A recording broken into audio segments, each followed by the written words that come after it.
quando prego em outras igrejas, eu me sinto mais à vontade, porque eu não conheço a igreja, não conheço o estilo do pastor, então a gente fica mais à vontade. Mas eu quero te pedir, em nome de Jesus, que você não crie nenhum bloqueio no seu coração.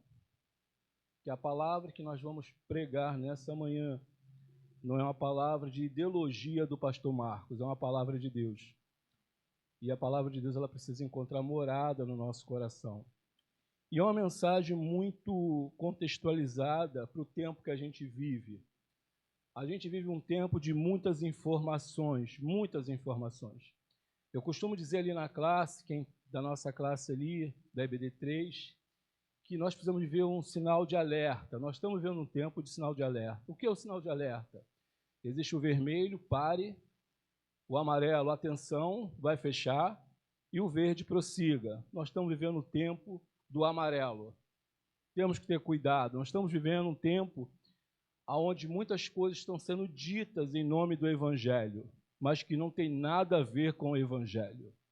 Vivemos um tempo de um modismo, onde você vê uma idolatria do decisionismo, uma idolatria em relação a isso, onde a gente vê batismo de mais de 1.000 pessoas numa praia, batismo de mais de 1.000 pessoas numa praia.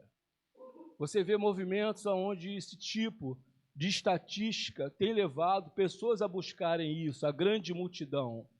E a gente vê que a grande multidão no ministério de Jesus, ele causou alguns problemas para Jesus.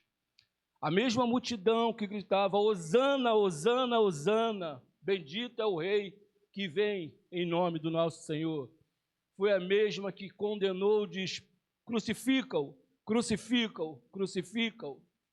Porque nós vivemos um tempo do emocionalismo,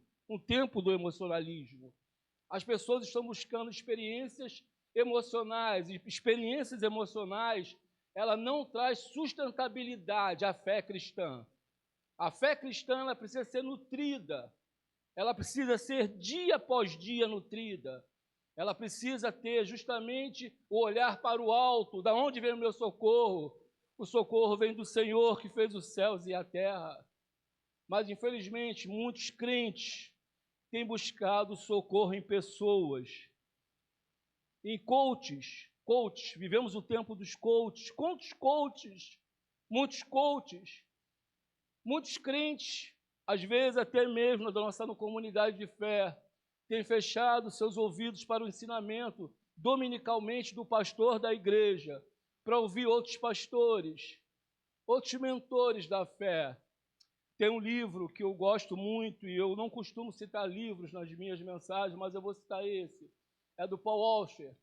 Ele fala 10 acusações contra a igreja moderna, 10 acusações. E a quinta acusação, ele fala um convite antibíblico ao Evangelho. Vou repetir. A quinta acusação desse livro, um convite antibíblico ao Evangelho. Marcos, no capítulo 1, no verso 15, ele vai dizer, olha, o tempo está cumprido e o reino de Deus está próximo. Arrependei-vos e cuide do Evangelho e não aceite o Evangelho. Precisamos entender que há um tempo onde está havendo muito isso, um convite antibíblico ao Evangelho. Eu quero falar nessa manhã com os irmãos, eu quero dividir um texto que está inserido lá em Pentecostes, em Atos 2. Abra sua Bíblia, por favor. Uma mensagem que Pedro prega uma mensagem ali em Pentecostes. E Pedro está se dirigindo a um grupo de pessoas religiosas, meus irmãos. Há uma grande festa, a festa dos Pentecostes. E a festa do Pentecostes, ela acontece geralmente 50 dias após a Páscoa, entre maio e junho, mais ou menos, segundo os historiadores. E ali Pedro prega um sermão. E Pedro está diante de uma festa religiosa. E tinha muitos religiosos ali. Sabe, meus irmãos, nós estamos vivendo um tempo de festas religiosas, mas a palavra de Deus não tem sido anunciada. entretenimento, brincadeiras, tudo acontece na festa religiosa, mas a palavra de Deus tem sido de lado, tem ficado de lado, e isso é perigoso. E Pedro está diante de um evento ali, um evento que tinha sido anunciado pelo profeta Joel, que iria ver o derramamento do Espírito Santo. Mas Pedro, ele diante daqueles homens, ele não se nega a falar a verdade. E Pedro vai tratar em alguns pontos dessa mensagem que eu queria dividir com vocês. Abra sua Bíblia, Atos 2, do 14 ao 41.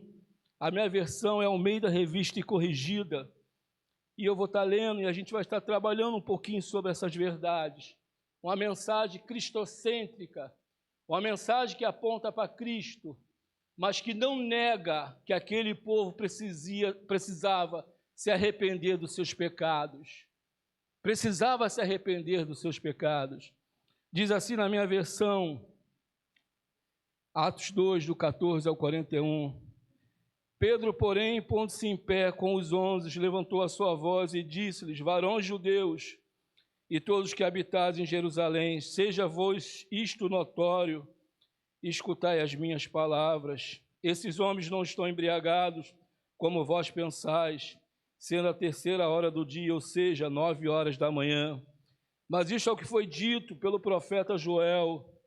E nos últimos dias acontecerá, diz Deus, que do meu espírito derramarei sobre toda a carne, e os vossos filhos e as vossas filhas profetizarão, os vossos mancebos terão visões, e os vossos velhos sonharão sonhos.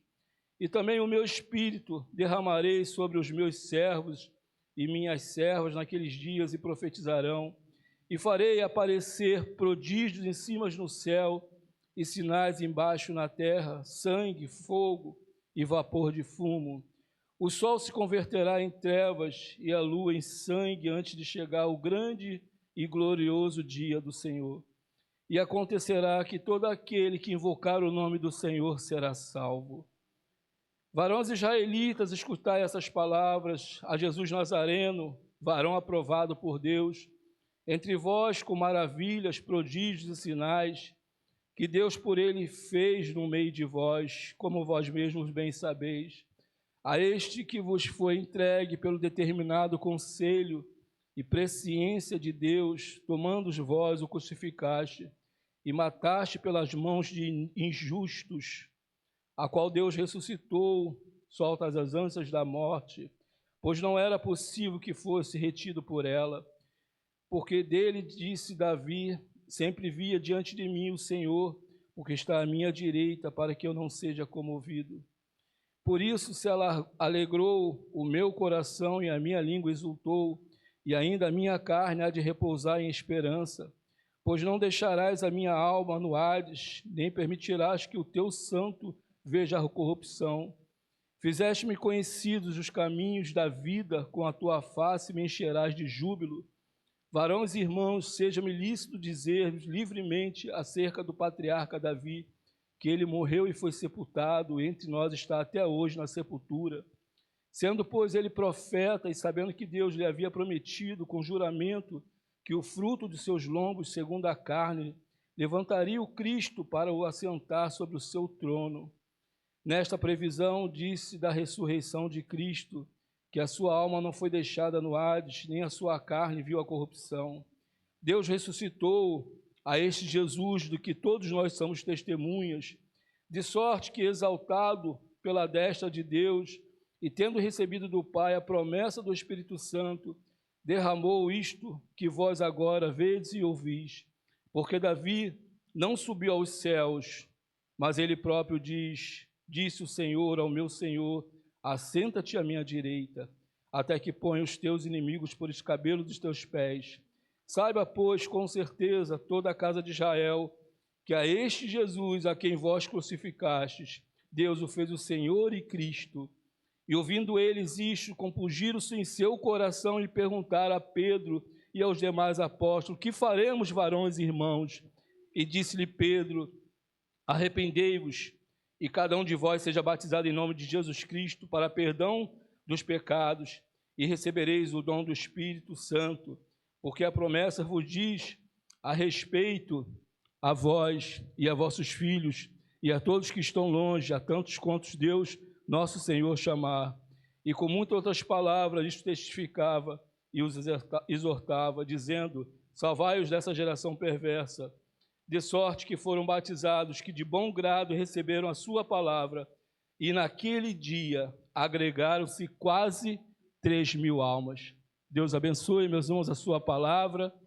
Um sermão onde Pedro prega diante de religiosos, como eu falei, onde havia ali pessoas que talvez já ouviam falar de Jesus, mas tinham dificuldade de aceitar a Jesus como Senhor e Salvador da sua vida. E sabe, meus irmãos, muitas das vezes, vidas têm sido desprendidas do reino, porque não têm sido confrontado com a verdade. Não tem sido confrontado com a verdade. Vivemos um tempo da mensagem de autoajuda, mensagem que vem trazer muitas das vezes o sensitivismo. O que é sensitivismo? Eu entrei no culto, não senti nada. Meu irmão, me perdoa o que eu vou falar para você. Se você não sentiu nada, é porque algo está errado no seu relacionamento com o Pai. O culto não é para o pastor Denilson, o culto não é para o pastor Isaías, o culto não é para o pastor Carlos César, o culto é para o Senhor, o autor e consumador da nossa fé, o Senhor da igreja. O culto é para Ele. Se você não está sentindo nada, algo está errado na sua vida, algo precisa ser mudado na sua vida, algo precisa voltar ao primeiro amor. Volte ao primeiro amor. O que está acontecendo? É porque você não está vivendo um relacionamento com o Pai. Essas pessoas eram pessoas religiosas. Eles sobem a Jerusalém. Eles vão a Jerusalém para a festa que predominava o seu povo, a sua cultura, a sua história. Muitos crentes estão vivendo de histórias, meus irmãos. História. Porque aquela igreja foi ali que meu pai se converteu. Essa igreja foi ali que meu pai ajudou a fundar essa igreja. Foi ali que meu pai fez isso, fez aquilo, que minha mãe fez isso. Não! Em nome de Jesus, essa igreja, ela foi comprada e remida pelo sangue de Jesus. É isso! Essa é a tua motivação de entrar para esse culto e adorar ao Senhor. Não pelo que há de acontecer, não por quem há de pregar, não. Esse povo, eles vão a Jerusalém, eles vão para mais uma festa, é mais uma festa religiosa. Sabe, meus irmãos, o que me entristece muito no tempo que a gente vive um tempo de um cristianismo de entretenimento, elementos culticos que não fazem parte da história bíblica, elementos culticos que precisa ter fumacinha no altar, precisa ter luzes piscando, precisa ter coreografia. Não! O que precisa ter no culto é a presença de Jesus. O que precisa ter no culto é a presença de Jesus. Não adianta esses artifícios, porque são artifícios passageiros. Artifícios passageiros, que quando sair do culto você não vai mais sentir nada, você não vai ter a palavra enraizada no teu coração, a palavra fincada no teu coração. A igreja de Cristo passa momentos difíceis, meus irmãos, porque a palavra tem sido negligenciada. O Pentecoste, meus irmãos, ele não foi um acontecimento casual, mas uma agenda estabelecida por Deus desde a eternidade. Como o Calvário, o Pentecoste foi um acontecimento único e irrepetível. O derramamento do Espírito Santo foi um fenômeno celestial. Não foi algo produzido, ensaiado, fabricado. Ninguém pode produzir o Pentecoste. Vivemos um tempo onde diz que o Brasil vive um grande avivamento. Me perdoe, pastor Denilson e os demais pastores. Não vejo avivamento nenhum. Nenhum avivamento. Avivamento muda. Avivamento transforma. Avivamento, ele produz justamente esperança na vida das pessoas.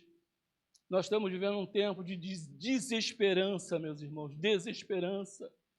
Cada vez mais o Rio de Janeiro hoje é colocado como o primeiro índice em criminalidade, morte de policiais no Brasil é o Rio de Janeiro. Que avivamento é esse?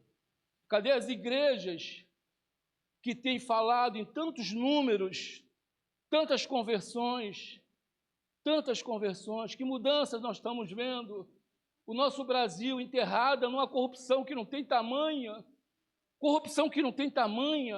que avivamento é esse que nós estamos vivendo? Não, o avivamento é justamente a diferença que o povo de Deus precisa fazer e não está sendo feita. Mensagens que apontam para Cristo, mas sabe, você não pode muitas das vezes falar da mensagem que aponta para Cristo, porque a mensagem de Cristo nos confronta com os nossos pecados. Pastor, alguns domingos atrás aqui falou sobre a capa de Acã. Confronta. Às vezes nós precisamos tirar as capas de Acã da nossa vida, algumas capas da nossa vida, que têm nos prendido ao pecado. Mas sabe, pastor Denilson, é uma mensagem que não é muito agradável aos ouvidos de muitos. Não é muito agradável. Poxa, o pastor está apontando o meu erro, será que ele sabe o que eu estou fazendo? Meus irmãos, o autor da carta aos Hebreus vai dizer que todas as coisas estão nuas diante dos olhos do nosso Senhor. Todas as coisas. Davi, no seu Salmo 129, ele fala que se eu estiver num abismo ali, o Senhor vai me ver. Não tenho como fugir da presença do Senhor em nome de Jesus. Você e eu não temos como fugir da presença de Jesus. Cuidado. É o sinal de alerta. Cuidado com o seu relacionamento com o Pai. Esse povo aqui, eles vão a Jerusalém para adorar e eles começam a ver algumas coisas que começam a despertar uma certa atenção a eles.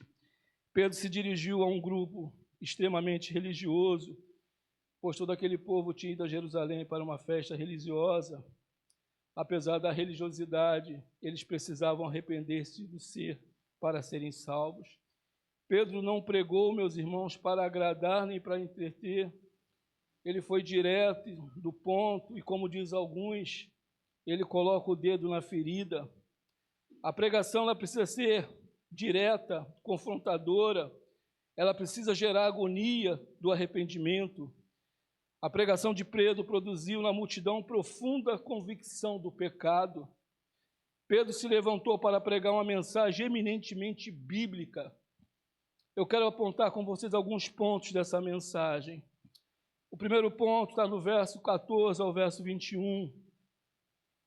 Aqueles homens, eles entenderam que aquelas pessoas estavam embriagadas, elas estavam fora de si.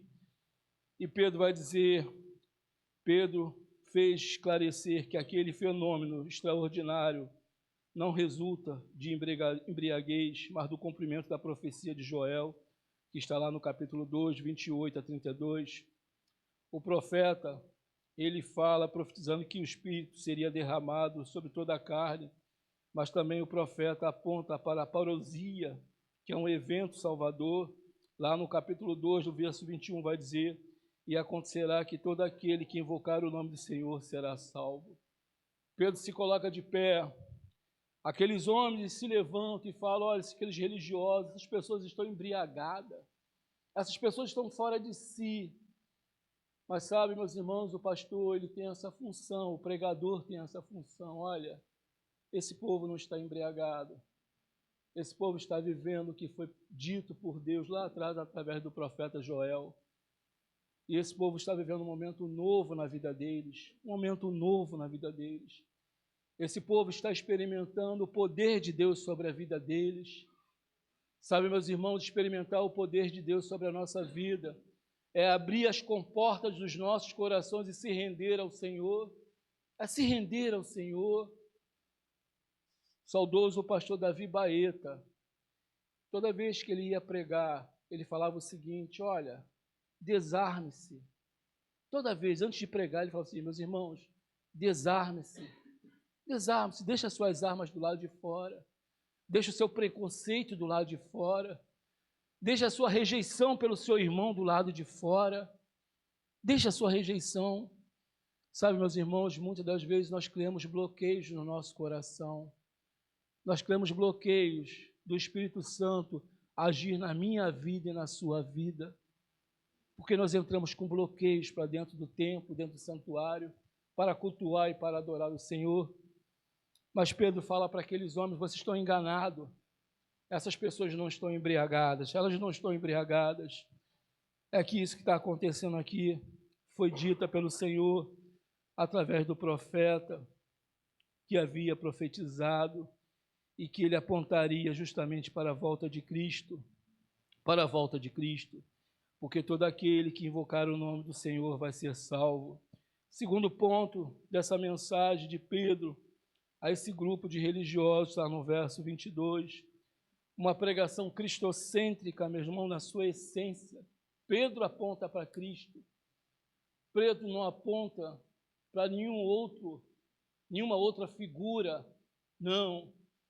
Naquela época eles já tinham chamada testionomania, eram os livros que continha o Antigo Testamento, o Pentateuco. Mas Pedro não olha para aquele livro de informações do Pentateuco. Pedro aponta para Cristo. Hoje nós vemos mensagens onde aponta para tudo e para todos, para grandes filósofos, para grandes escritores bíblicos, mas Cristo tem deixado de lado, deixado de ser anunciado. Pedro ele faz uma mensagem, ele prega uma mensagem aonde ele prega a essência de Cristo. Pedro mostra que Jesus foi provado por Deus e que sua obra é a realidade conhecida por todos. No verso 23, ele fala da morte de Cristo. Foi na cruz que Jesus conquistou a redenção para nós. Ele aponta isso para eles: olha, foi na cruz que Jesus preparou a ressurreição para nós. A ressurreição de Cristo, no verso 24, 32, Pedro ainda continua falando: não adoramos um Cristo morto, mas a Jesus vitorioso que triunfa sobre a morte. Pedro vai dizer para eles, lá no capítulo 24 ao 32, no verso 24 ao 32, não adoramos um Cristo morto, mas a Jesus vitorioso que triunfou sobre a morte. O nosso Jesus triunfou sobre a morte. Aqueles religiosos estavam ali justamente porque eles viviam ainda a saída do Egito, da escravidão, onde Deus de maneira sobrenatural tira aquele povo com o braço forte. Eles estão ali para celebrar esse evento? Não, Pedro vai apontar para eles que aquele culto, que aquela festa religiosa tinha que ser apontada, era para Cristo. É para Cristo. Sabe, meus irmãos, festas religiosas que não apontam para Cristo são simplesmente festas, mas não religiosas. Festas, mas não religiosas. Porque a festa religiosa, ela aponta para Cristo. E Pedro, ele não se nega a fazer isso. Pedro abre seu coração. E Pedro não é aquele pastor camaleão. Sabe o que é pastor camaleão? É o pastor que prega de acordo com o auditório que ele está presente. Vivemos esse tempo hoje, pastor Denilson. Fui chamado para pregar numa igreja pentecostal. Eu falei para o pastor: pastor, eu sou batista. Ele vai assim mesmo, pastor. Prega lá o que o irmão sabe pregar. E, meus irmãos, eu preguei. E no final o pastor falou: o pastor é pentecostal, o pastor não é batista. O irmão está enganado, eu sou batista. E ele já me chamou várias vezes eu tenho ido lá na igreja dele. Sabe, meus irmãos, nós precisamos pregar a Cristo, independente de onde nós estivermos. Aonde nós estivermos, Cristo tem que ser o centro da nossa pregação. A mensagem tem que ser cristocêntrica. Cristocêntrica. Hoje falamos de vários pastores de autoajuda, mentores, mas deixamos Cristo de lado. Falamos de filósofos, falamos de tanta coisa, mas esquecemos de Cristo. Mas Pedro não. Pedro fala ainda da exultação de Cristo, no verso 33, 35. Ao consumar sua obra aqui no mundo, ele está no trono do universo e ele voltará gloriosamente. Senhorio de Cristo. Jesus é o Senhor do universo, da história e da igreja. A mensagem de Pedro, ela foi cristocêntrica, mas existe ainda um terceiro ponto dessa mensagem. A pregação de Pedro produziu na multidão profunda convicção do pecado. Ela produziu na multidão uma convicção de pecado. Antes de falar sobre perdão, meus irmãos, Pedro falou sobre culpa. Pedro, antes de falar de perdão, ele fala sobre culpa. Lá no verso 23, ele vai dizer: e crucificaste e mataste pela mão de injustos. Ele fala isso para eles, antes de Pedro anunciar o perdão. Sabe, meus irmãos, nós estamos anunciando o perdão, mas se antes apontar para o pecado ele precisa ser apontado. O pecado ele precisa ser tratado. Certa vez, uma jovem, ela vai para uma dessas igrejas, ali da área de Barra da Tijuca, e é uma jovem que ela é levada pelo aquele grande movimento que tem aquela igreja, e ela vai ali, e ela entende que ela devia entregar a vida a Cristo, e ela entrega a vida a Cristo. E ela vai, se batiza, tem o batismo dela, e aquela jovem, ela era uma menina de programa, E aquela jovem se batiza e ela passa a ser membro daquela igreja. E a mãe dela vem conversar, e a mãe dela vai dizer, não é crente, a mãe dela é uma mulher que ainda não entregou a vida a Cristo. E ela vai dizer, pastor, a minha filha, diz ela que entregou a vida a Cristo. A minha filha passou pelas águas batismais, mas a minha filha não largou a vida de programa. Ela sai do culto e vai para o programa, fazer os programas que ela faz, continua fazendo. Meus irmãos, o pecado ele precisa ser tratado. O pecado precisa ser tratado. Não existe perdão se você não apontar o pecado. O pecado ele precisa ser tratado. A gente está falando aqui de um pecado, talvez na sua visão, na minha visão extrema, mas quantos que já foram batizados, que estão aqui nessa manhã, ainda vivem no mundo da mentira, ainda vivem no mundo da maledicência? É pecado, meus irmãos. A Bíblia não trata sobre pecadinho, pecadão.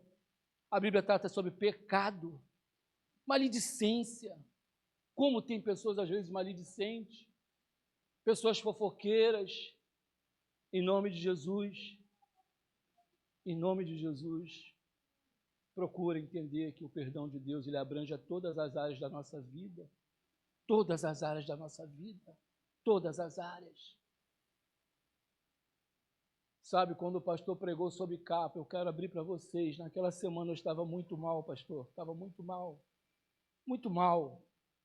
estava mal, eu precisava de Deus, de mais Deus na minha vida, e veio aquele versículo, anda comigo e ser perfeito, Meus irmãos, quando nós andamos com Deus, nós vamos ser perfeitos. Quando nós andamos com Deus, nós seremos perfeitos. Anda com Deus e ser perfeito. Seja mais cheio de Cristo. Pedro anuncia, prega uma mensagem cristocêntrica, mas Pedro também não deixa de apontar para o pecado. Ele aponta, olha, vocês entregaram o nosso Jesus pelas mãos de injustos. A mensagem ela precisa produzir isso, meus irmãos, para que você entenda que o pecado ele precisa ser tratado na minha vida e na sua vida. Antes de falar sobre perdão, Pedro falou sobre culpa. Antes de falar sobre cura, ele revelou à multidão a sua doença, lá no verso 15. Esses homens não estão embriagados. Sabe, meus irmãos, sabe qual foi a doença desses religiosos? Foi juízo de valor. Eles fizeram juízo de valor.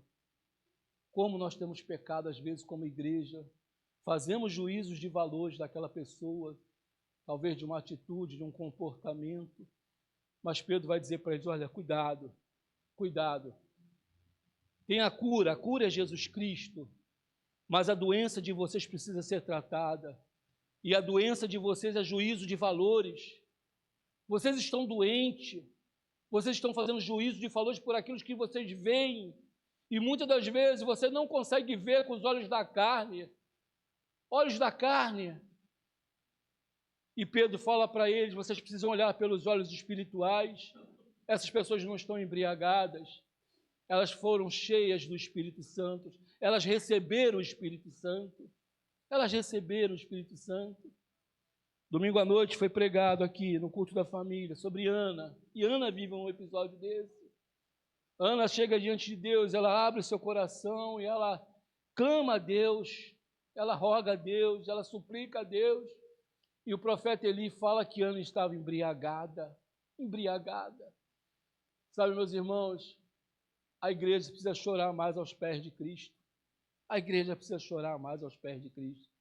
Irmão Bento falou que já chorou 3 vezes que ele viu o filme que passou ontem aqui.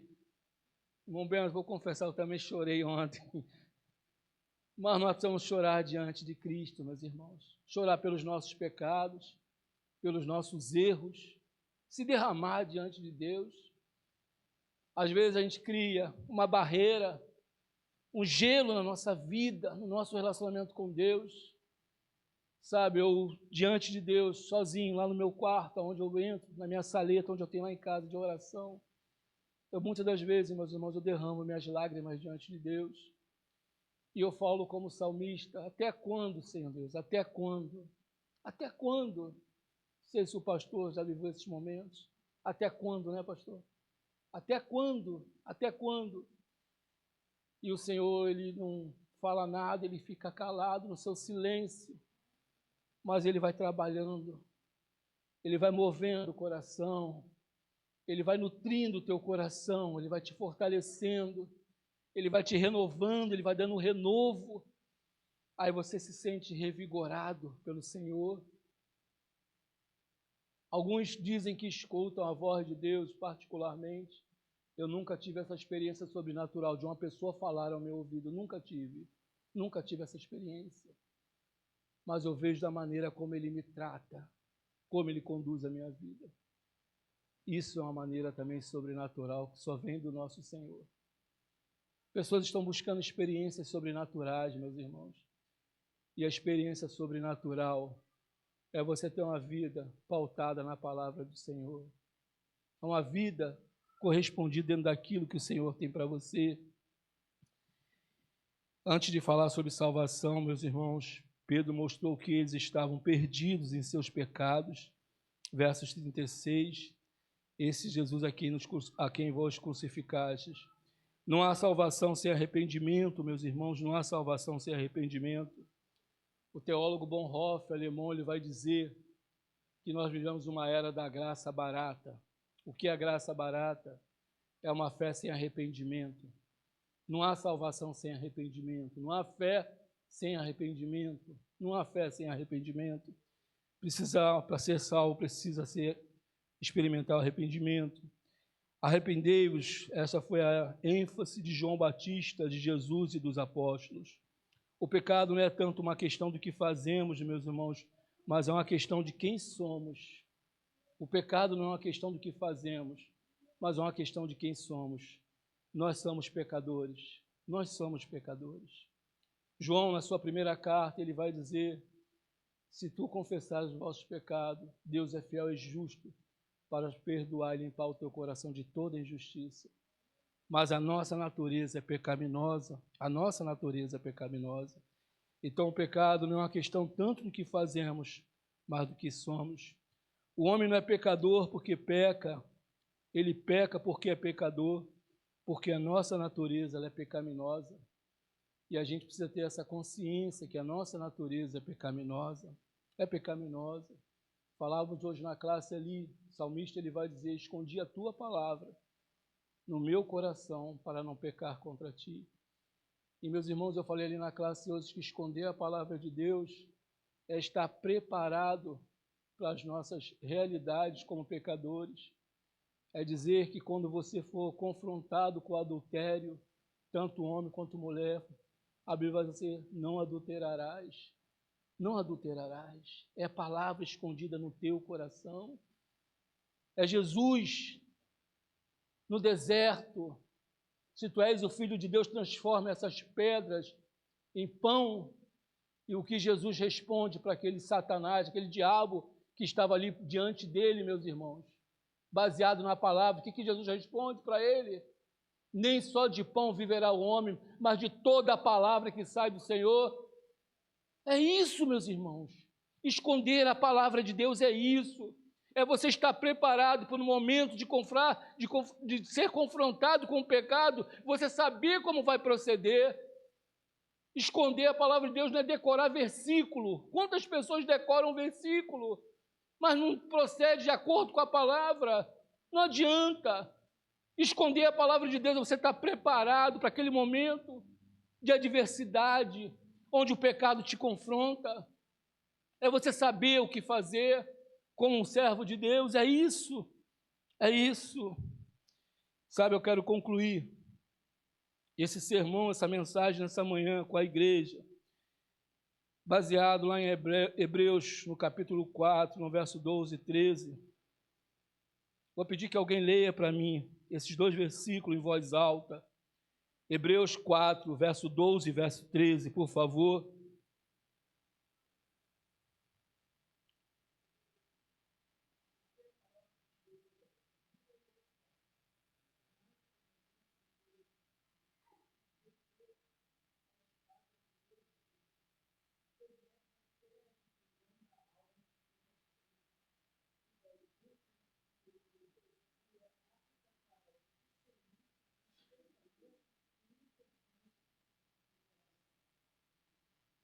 Doze.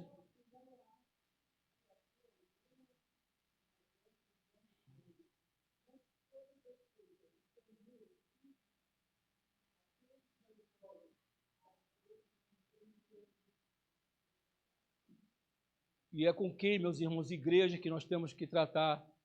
É com quem que nós temos que tratar, que o autor dos Hebreus está falando? É com o próprio Senhor. É com o próprio Senhor. Sabe, meus irmãos, Pedro está diante de um grupo de pessoas religiosas, mas Pedro anuncia a palavra de Deus. Sabe por que ele anuncia? Porque é o que o autor da carta aos Hebreus fala. A palavra de Deus penetra aonde ninguém pode penetrar. Aonde ninguém pode penetrar. Talvez, às vezes, alguns pregadores, como eu, não somos muito bem vistos por um grande grupo de pessoas, porque a palavra de Deus te confronta, meus irmãos. Não sou eu, não. Eu estou simplesmente reproduzindo o que a palavra está dizendo. Aqueles religiosos, graças a Deus, eles entenderam que a palavra que Pedro estava produzindo era a palavra que apontava para Cristo. E aquela palavra penetra no coração deles. E aquela palavra vai dizer, vai perguntar, chega um ponto que eles vão perguntar: varões, o que precisamos fazer? O que precisamos fazer? Sabe, a pergunta, a resposta da igreja deve ser essa: pastor, o que precisamos fazer, pastor? O que precisamos fazer? E eu quero dizer para você, nesta manhã, arrependei-vos, arrependei-vos, arrependei-vos. Essa é a palavra de Deus. Essa é a resposta de Pedro para aquele grupo de religioso, um grupo que conhecia bem o Velho Testamento, judeus ortodoxos, mas que ainda não tinham tido uma experiência pessoal, genuína e transformadora com o nosso Senhor e Salvador Jesus Cristo. E é uma pergunta deles: o que precisamos fazer? E Pedro vai dizer: olha, arrependei-vos, arrependei-vos. Essa é a mensagem de Cristo, meus irmãos, que Ele colocou no meu coração nessa manhã para a igreja. Essa é a mensagem de Cristo que Deus colocou no meu coração para a igreja. Falei para o pastor Denilson: pastor, estou sem graça, que eu não preparei nada para as avós, mas alcançou o coração das avós também, dos avós também, com certeza. Que Deus abençoe a igreja, que Deus fortaleça a fé da nossa igreja, que Deus produza mais sermões como esses que vêm nos confrontar com a sua palavra, não com a palavra do pastor Marcos, não, mas com a palavra de Deus. Baixe sua cabeça e vamos orar nesse momento. Quero te convidar a orar nesse momento. Eu não